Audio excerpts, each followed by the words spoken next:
Hi, uh, I'd like to thank everyone for joining tonight. I've been looking forward to tonight's show ever since Jacob and I talked about it last week. But I do want to provide just a little bit of context, kind of how this happened, how I think a lot of people get confused on where libertarians stand in relation to the pro-life, pro-choice debate. And Jacob and I aren't going to be debating that tonight. We're going to be talking about where libertarians stand, or kind of more to the point, almost don't. But anyway, when I first learned about libertarianism, I was living in Nevada. And you know, my first perception of it, just the way I explained it to people for years, this was before I learned, base rights from Bastiat or anything like that. Just my first perception of it was, whatever it is, it's none of the government's business. And, I did look at the national platform. And if you look at the national platform, it's talking about people can hold good faith views on all sides of abortion. And I felt that way because even though I felt like it was none of the government's business, it's not like I'm for killing babies, and then they say they think the government should be kept out of the matter, leaving the question to each person for their conscientious consideration. But what I didn't get is I didn't get how many libertarians felt differently than that. And, I started learning about that in about 2012 when I helped David Patterson run. But it seems like I've learned about it even more this year because I've had some of these shows with down ballot candidates who didn't feel entirely, welcomed in the party due to this platform. Also, we had a debate on Kentucky's version of it, which I'll show you in just a minute at State. And Jacob is, I think, if not one of the most pro-life down ballot buddies I had. So there's absolutely nobody better to have on the show talking about this than Jacob. Plus, Jacob was involved in some other stuff. So sorry for the 3-minute intro before Jacob even gets to get a word in edgewise, but thanks for joining tonight, Jacob. Yes, thanks. Thanks for having me. I don't think I've ever heard you be quiet for 3 minutes, Jacob. Well, mark it on the calendar. Okay, it's the 20th. Got it. So do you want to talk about 1.5, or do you just want to look at the Kentucky version? Okay, we'll talk about this first. So okay. I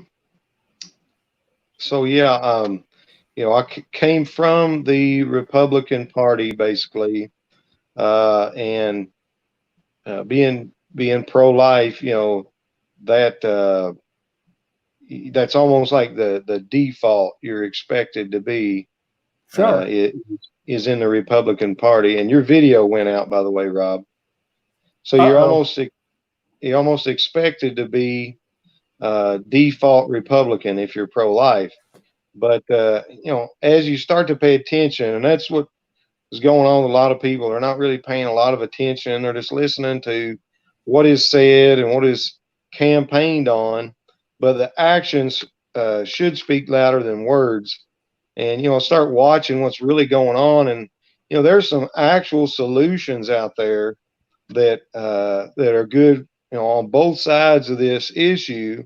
There are solutions that are good, but it doesn't seem like either side I'm talking about Republicans and Democrats. It doesn't seem like either side is really very interested in actually, solving this issue, but more so, they're interested in pleading their case and pushing their side, but it never really gets solved.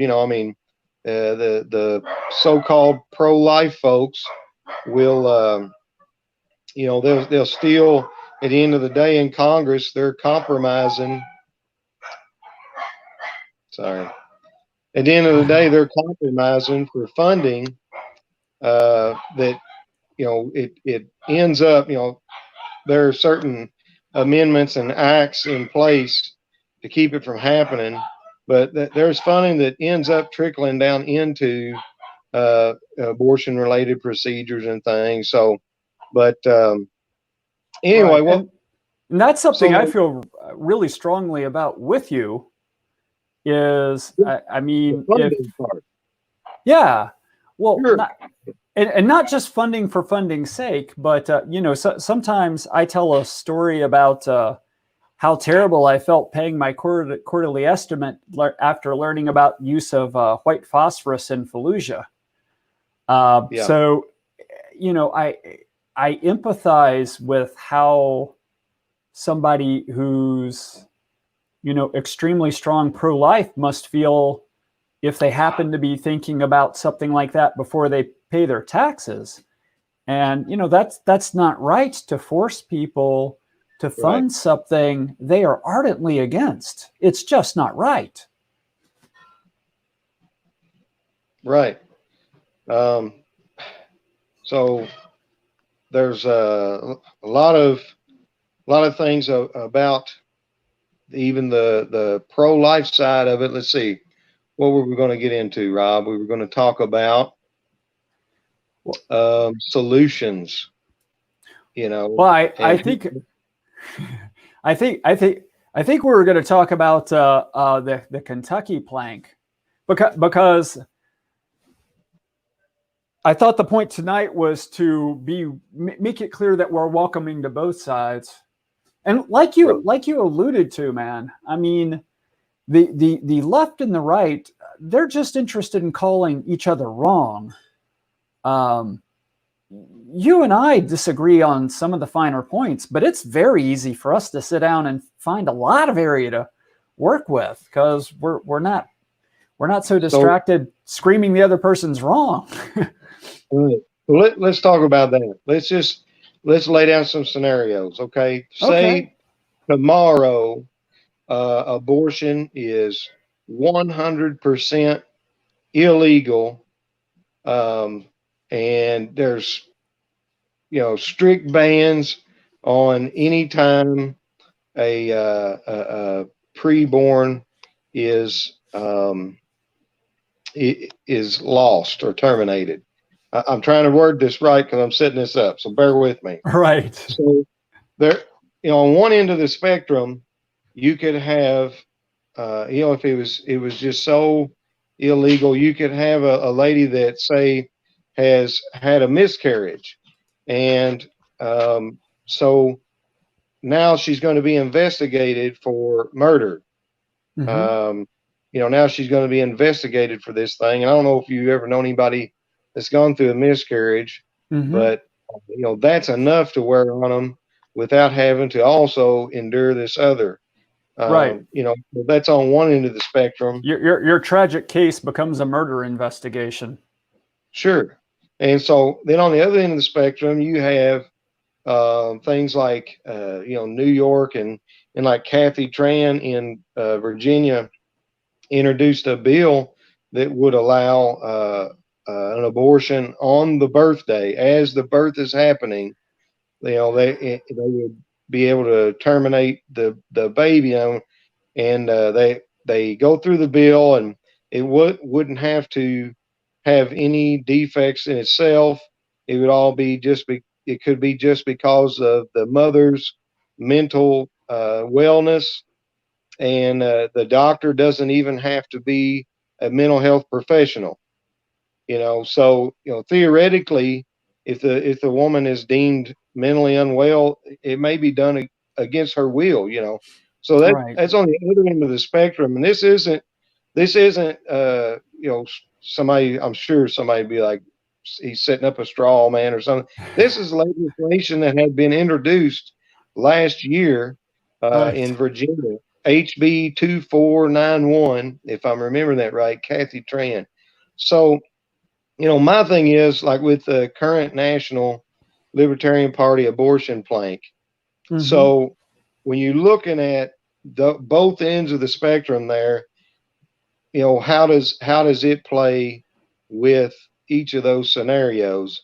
And I was actually part of an initiative this year to just delete that plank from our platform. Well, yeah, Go go ahead. ahead. Well, my take is on it. It's like this: those two ends of the spectrum I just talked about. There's also an infinite number of different scenarios in between which could Absolutely. happen. And how are we going to, uh, you know, be able to beforehand be able to nail all our positions down on each and every one of these? We want to. The thing about it is we want to be able to. We want people to have choice, Right. empower their own body, and all those things. But we also, have the NAP, the non-aggression principle or non-aggression pact, some say, that we want to hold to.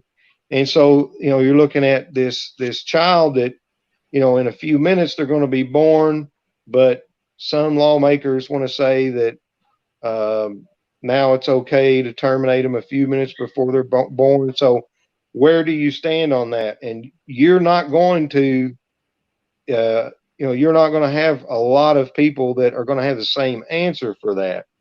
So, and another one, I think I asked you about this. So I'm sure there's a lot of pro-life folks watching out there, and you're hardcore pro-life, right? And I understand that. It's awesome. I mean, I am too. So this scenario is set up, right? Um, there's a building. It's a laboratory, we'll say. And in Ah. this laboratory, what's that? Oh, I know this one. Go ahead. They don't know this one. They might not know this one. Go ahead. It's kind of an experiment. Okay. So in this laboratory, there's a 1 month old newborn baby, perfectly healthy. If it's taken care of like it's supposed to, it's going to grow up and be an adult. No birth defects or anything like that. And then in this laboratory, there are also 100 test tubes, and they have, zygotes, fertilized eggs, whatever stage you want to think of there. And there they are in the laboratory. So, so the challenge here is the laboratory is on fire. You only have time enough to save either the baby, the 1 month old baby, or the 100 fertilized eggs, zygotes, or what have you. So, as a pro-life person, what's the right answer?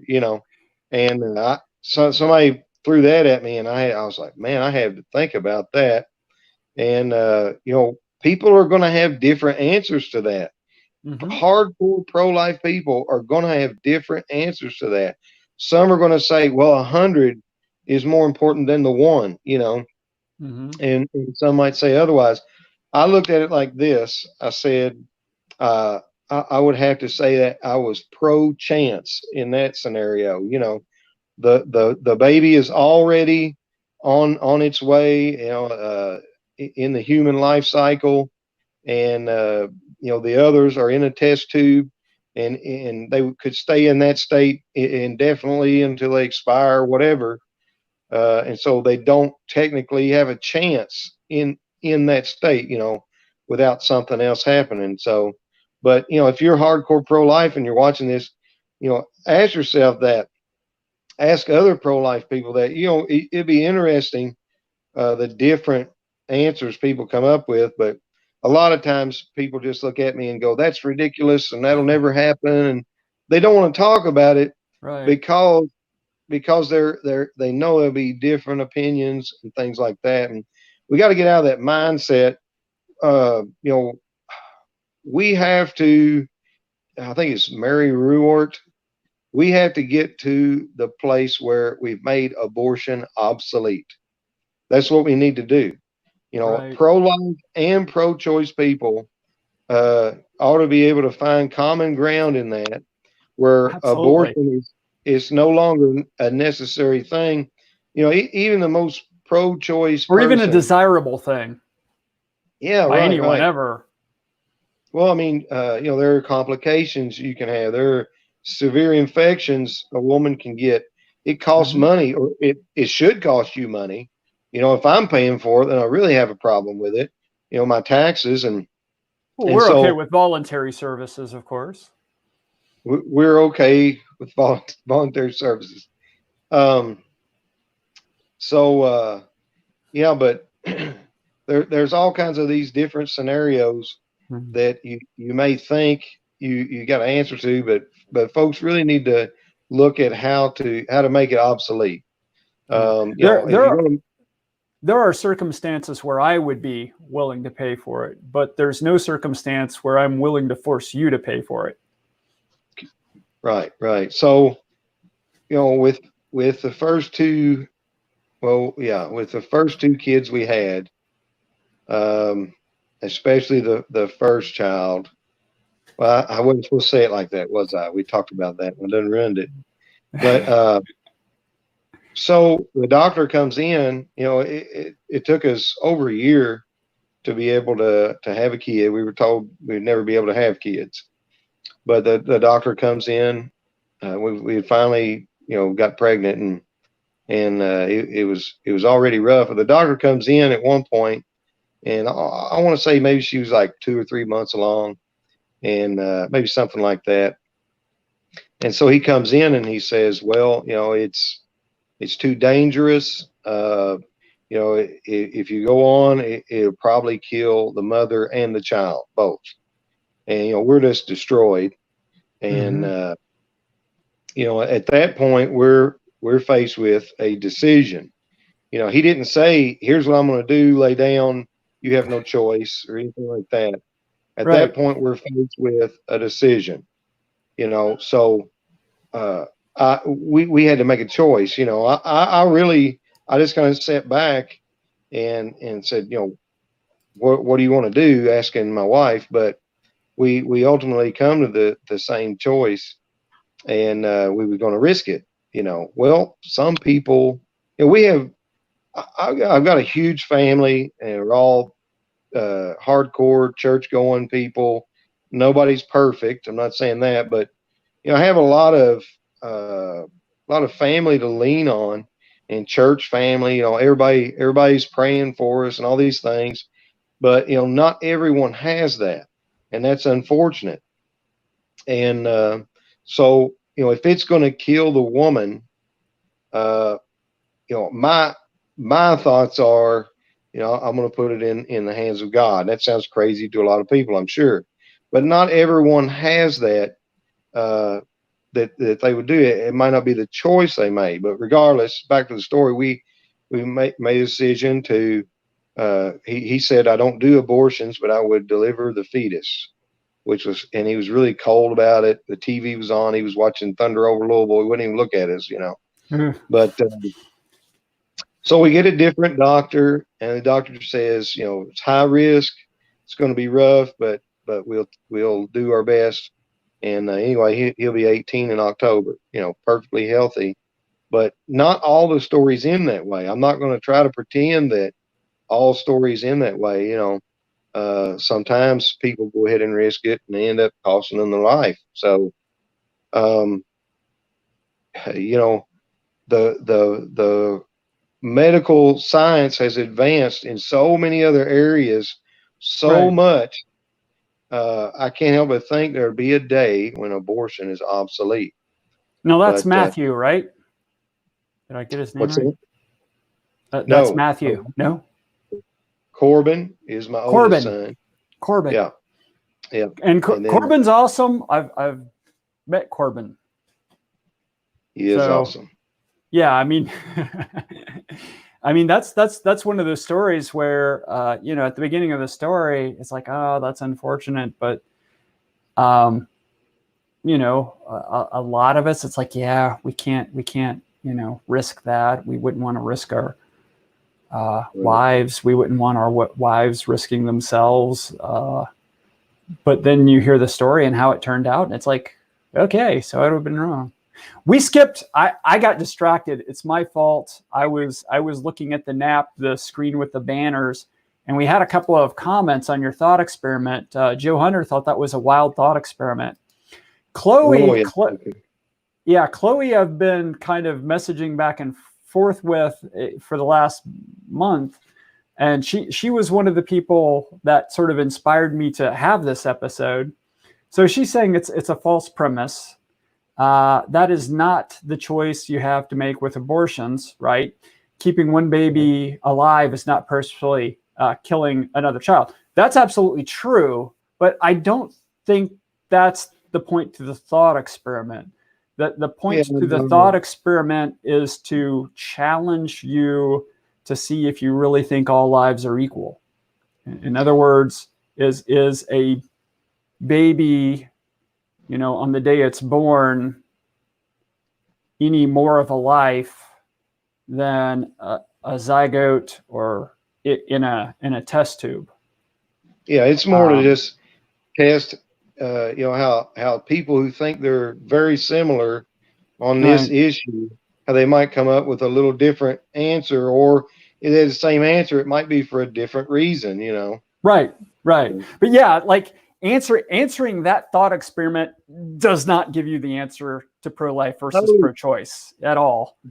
That's the whole reason that I was involved in trying to just totally delete the abortion plank altogether, is because there's no verbiage that covers this. There's no structure of words that really covers all the different ways to balance the nap between both mother and child in each different scenario. It's just it really is the impossible question. Like, the question about the burning down laboratory, that there's no wrong answer. There's probably no right answer. It's just an impossible question. The best thing to do is figure out how to keep the building from burning down to begin with. Make abortion obsolete. Right. So there's no fix for this, but in Kentucky we tried. Like you said, there's no right verbiage. In Kentucky we tried, and this last year at the Kentucky convention, there was actually a move to delete our abortion plank, and the problem with that is we like our plank better than nationals. Like even I as a candidate, and I as a person, I as a libertarian, I'm okay with nationals. But even I like ours better, because ours does a better job of including my friends like Jacob. And the first paragraph is mostly what national says. But it instead of just saying the government shouldn't be involved, it says we share common goal of reducing unplanned pregnancies. I don't know who doesn't. And we oppose government funding of abortion. Yes. I don't know of a libertarian that disagrees with that.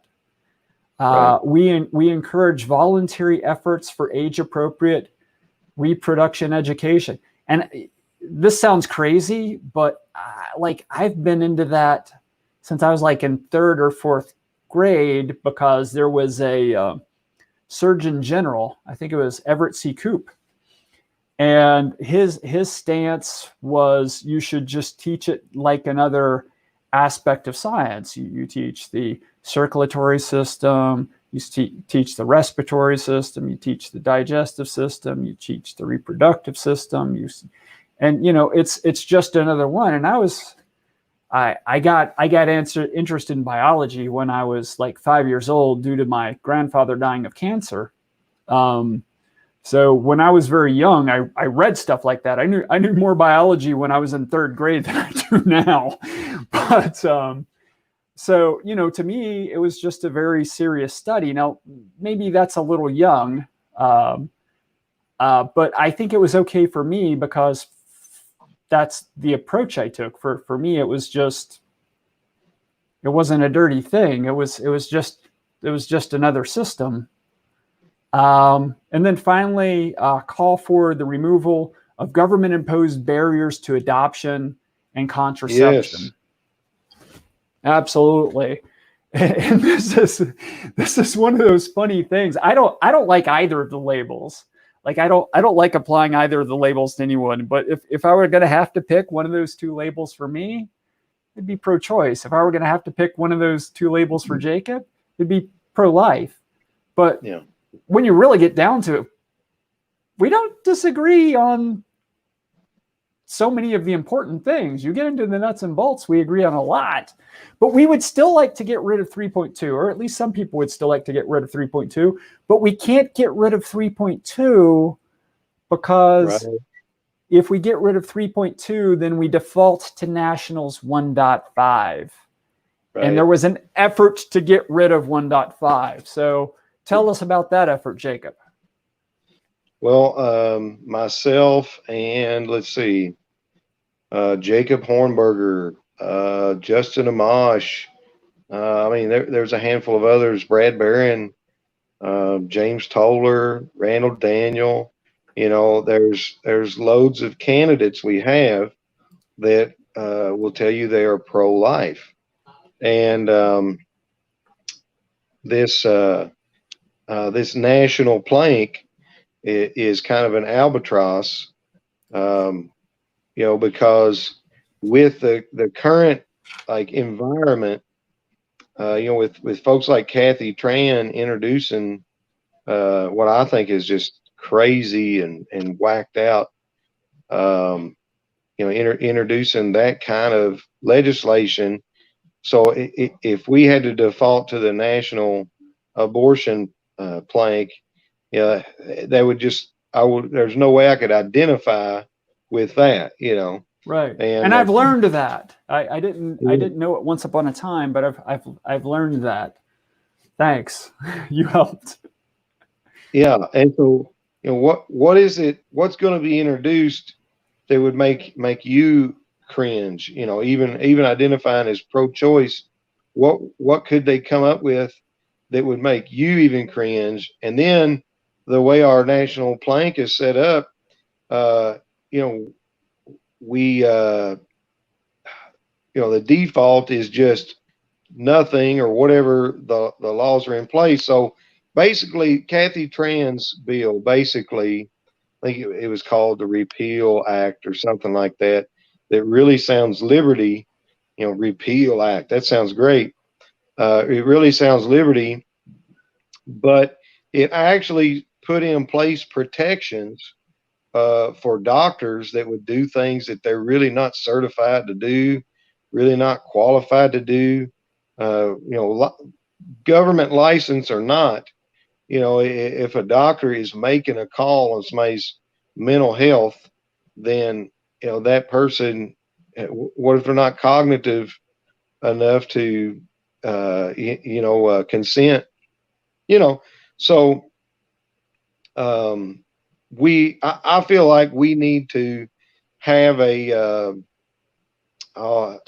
have something set to where at least we got some kind of boundary. Who knows what kind of crazy stuff they're going to introduce, you know? So I like the Kentucky plank as far as that goes, as far as kind of shielding me from having to default to the national plank, just in case things get really crazy in different legislative bodies around the country. I honestly, I'm one of those people who would like to see the federal government totally step out of the matter and give that back to the states. You know, a lot of our candidates this year had decentralization in their platform on many issues, you know, on loads of issues.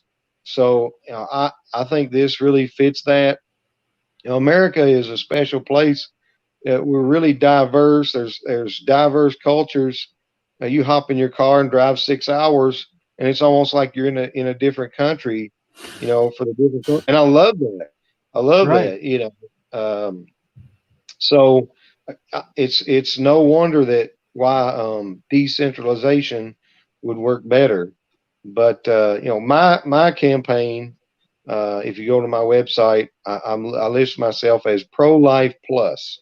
Right. So and so here's the story on that. I'm pro life. I would like to see that issue done away with. Government is the worst way to accomplish anything. We can see that. Our taxes, paying for the road. Well, let's use this for an example. The schools. Right now, I think it's like $15,000 per student per year is the average cost for school. So, my sister's a teacher. I said, how would you like to have a micro school in your home and teach 10 kids? I saw it in a meme, admittedly, and teach 10 kids and pull $150,000 a year. Wow, sure, it can't be that way. It's just unbelievable. But those are the numbers, and that's just one little drop in the bucket that shows how government is a terrible way to execute basically any improvement you want to do, and this is no different. They've used this issue for decades. The two major parties have used the abortion issue for decades to play one side against the other, and have you fear voting. You're not Right. voting for who you want. You're voting against the scary monster that you don't want. And And by the it's a way, roller coaster. Ken Molman's going to be on tomorrow, and we're going to be talking about ballot access laws. So if you're interested in ballot access laws and how the existing two-party establishment likes to make sure you have no real options, tomorrow. Sorry, go ahead. No problem. And they're scared to death of us, and they do that to keep us out because we bring real solutions. So let's do that, Rob. Let's shift gears. Let's talk about what are the real solutions that pro-choice and pro-life people can agree on. Okay. You talked about it a little bit looking at the plank. We agree Right. the funding. Like I don't want anybody to be forced to pay for something that they morally don't have a problem with. Exactly. And I expect the same respect. I don't want my tax dollars going to fund this thing that I see as morally wrong on a personal level. I really think that's violation of the NAP. That's me. We don't have to agree on that to agree that I shouldn't be forced to pay for something Right. like that. Well, and I think people underestimate the damage in that, because you talk about forced to pay, and they're thinking, he just doesn't want to pay his share, but that's not it. It's that you're literally contributing to something that you feel negative about. You literally feel like some part of your working day you're doing more harm than good. It makes you not want to be part of it. And the fact it's your neighbor making you do it, your figurative neighbor, maybe not your literal neighbor, but it breeds discontent in the country. It starts making the people who don't want to pay for this dislike the people who make them pay for it. And, of course, it's the other way around on other topics. And that works perfectly. That's exactly what they want. That's why they keep this issue. There's a few key issues, and they Right. don't search for real solutions. They keep them alive so that they can pit one side against the other. I compare it all the time. I compare it to sports. Now, I never got into sports very much. And a lot of libertarians I talk to, they don't really care much about sports. Well, we just lost the sport vote. Thanks, man. There's nothing wrong with sports. No. So you've got two teams, right? and they're almost, they're dead set equally powered, right? The equal strength, and one is on one side, one's on the other. They've got their colors, you've got your colors. You have to pick one of these two teams. It's going to be a dramatic struggle. One of them's barely going to win. You're going to be rooting, screaming, and snorting and hollering for your team, right? And so they've got these divisive issues. These issues don't just divide Republicans versus Democrats. When you really get down to thinking about all the different scenarios, like I talked about, if people really get down and sit down and discuss these things, they disagree. Even like some pro-life people, I've heard some of them. I said, well, what about when say, and this is terrible. I even saying the words out loud, like it's tragic to even think about it. But say, like, 14-year-old girl is, raped, maybe by a family member, and now she's pregnant. What Right. a terrible situation. It's awful. And so my answer to that is, rape is terrible, but murder is also terrible. And I mean, I hope I never have to be faced with that situation. But what a terrible situation. And so, I've got people that I thought would answer one way and they answer another way, and Mm-hmm. so, there's more nuances in it than we really see when it's being pitched to us in a campaign. They just say, I'm pro-life. Okay, well, that sounds Right. great, but that's very vague, Oh, I'm pro-choice. Well, I like choice. I like people to be able to choose, but that's very vague. What if you choose Kathy Trans version? So like I We're say, the they just, we are the only party of choice, and some of us choose to be pro-life. so, but it's an issue that they don't want to solve it. That's what's so gross. Like me and you Sure. talked about something that happened in Frankfurt, and we said we was going to leave it for another show, and I think that's a good idea. But it's a really, really heavy thing that went on. But it's just another example of what they do to keep the issue alive and not Right. look for real solutions. I've heard some really good libertarian solutions that make abortion obsolete, and they're coming from both sides. Some of it is kind of crazy, but some of it's like transferring embryos into a willing woman, transferring Mm-hmm. embryos into some kind of chamber that finishes up the growth cycle. I mean, I've heard of all kinds of things. They've successfully done that with cattle, by the way. Yeah, right, right. I saw him like growing a sheep in a bag or something. It was like Maybe it a was a pouch. sheep, but yeah. Mm-hmm. So that sounds crazy, but it's just around the corner. And Yeah. if it saves, the people that are pro life, if it saves a life, isn't that what you're after? But I have a lot of Mm-hmm. them say, "Oh, that's messing with God's work and all this stuff." I mean, you got to realize not everyone is a believer. I am wholeheartedly, and that's what I leaned on to get me and my wife through what we went through. But not everyone is a believer. So, is your goal to convert people and coerce them into being a believer, or is your goal to prevent abortions or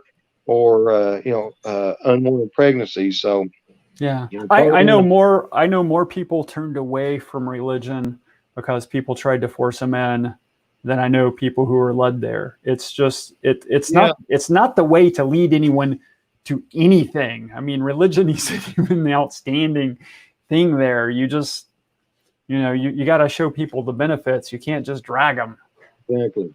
Exactly. Yeah, Dude, Jesus never forced anybody. I wanted to show the clip from National just because I have it queued up of when Do it. they actually took the vote. So this was complicated. We had a split convention. This is at the end of 1 minute waiting for the remote people to vote. And then we kind of vote locally.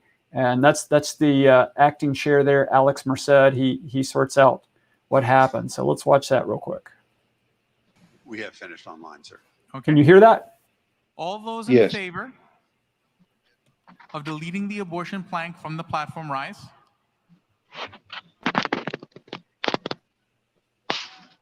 Okay, all those in opposition, rise. Okay.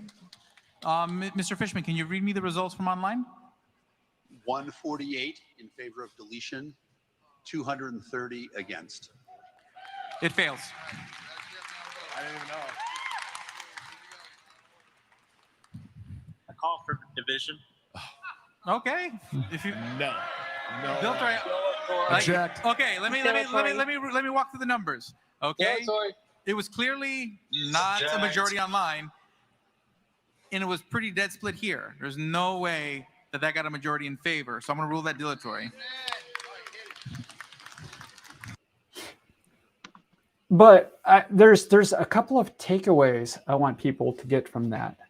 You know, first of all, in person, the Pro Life Caucus handed out some literature. So, you know, there's a little bit of a whipping of the vote locally. And I think that's why locally it did a little better. I do, however, disagree with the chair. I think it was more like a 60-40 split against in person. And I was at the back. I had a decent view, but then again, he's on stage, so he may have had a better view. But I've been on that stage. It's hard to see through the lights, so I don't know. But the point is, it wasn't some vast number to just Jacob. It wasn't some vast number versus 3 or 4 guys. I mean, the party, even at a national level, they're not completely happy with that plank. And that's the existing 1.5 at the national plank. And that's a large reason I wanted to do this show, because there's so many people who feel unwelcomed. They feel there's not a space for them in the party. And there is. And now, keep in mind, we tend to be a party of tolerance. We have some people out there on the fringe that, you know, if you got those on this video, they would be screaming and yelling at each other.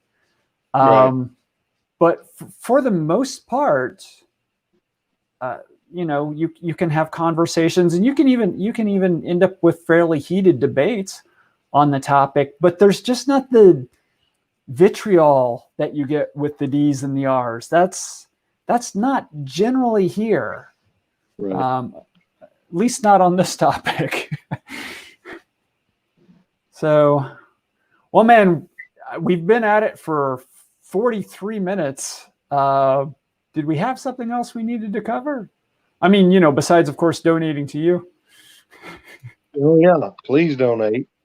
You know, got to get signs, got to get literature, radio ads, you know, Facebook ads. This year's a little different.